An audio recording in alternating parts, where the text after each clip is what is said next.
Alright, hello everyone and welcome to the WWE discussion. I'm your host and WWE enthusiast, Nicky Doug. In today's episode, I'm going to be discussing NXT November 21st, 2023 edition.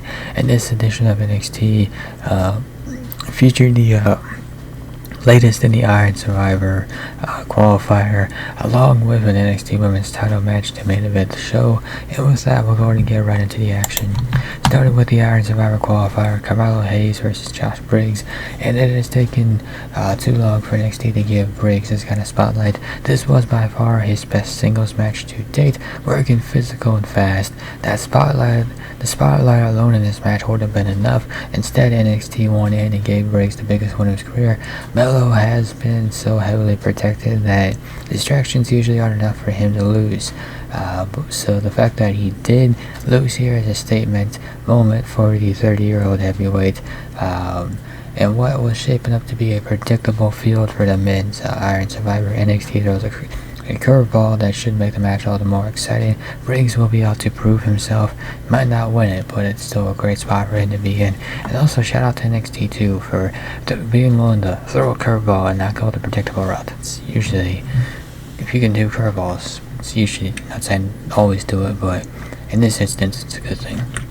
And then the NXT Women's Championship match to close out the show, Lyra Valkyria versus Lee. And in 2 nights, Lee has changed the conversation about her in WWE. She delivered the 2 best matches of her career and has earned, and I would say with those performances, has earned a regular spotlight on Raw. This was not at the same level of her as her work with Becky Lynch, but still showed that what she did Monday night was not a fluke.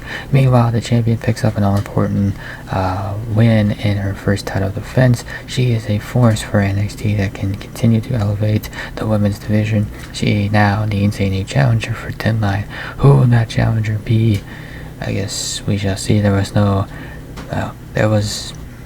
shall see how that one plays out. And as for Lee, hopefully she does find a way to stay involved in Monday Night Raw and doesn't fade to the background, because she has, put on a couple of good nights of, solid in-ring work with her matches. So maybe find a way to keep her involved somehow, some way. In conclusion, overall, this was a fine show, but the promise of the card was not fully delivered. Some sloppy finishes did not help matters. The opener felt like a tease of what Chad Gable and Noam Dog can really do together. There were multiple squash matches that should have gotten more time. Carmelo Hayes versus Josh Briggs was a surprise hit that elevated an underused big man. Briggs' win was the most important moment of the night. The main event was also solid action. Lee continued to show out and worked well with Lyra Valkyria. The result was predictable but necessary given NXT's future. Should focus on the Valkyrie. NXT brought a C game in this show, but still kept the energy moving towards Deadline in a positive manner. So yeah, I only really talked about a couple matches here because those are really the only matches worth talking about. The other Iron Survivor qualifier between Thea and Blair Davenport was not a good match. Those two had no chemistry in the ring and just weren't able to do anything worth watching. And the Heritage Cup match, it felt really slow watching it. If normally the Heritage Cup matches are a little bit more fast-paced, a little bit more high-octane action, this one was a little bit less of that, but I think a rematch between the two could be even better. And just looking at some of the other matches, the card, trying to think off the top of my head, Angel and Garza are challenging for the NXT Tag Team titles. That could be a good way to try to restart the NXT Tag Team division while now that the family is champions again. So Deadline is still taking shape. They're still trying to add more. There's 3 more competitors that each Iron Survivor qualifier match. Wesley is going to get a North American title match at Deadline.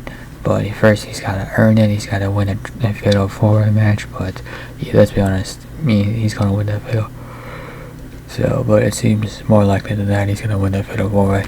And with that, we're going to wrap up this episode of the WWE discussion. If you enjoyed this episode, be sure to hit that subscribe button down below, along with the like button. And with that, that will conclude this episode of the WWE discussion.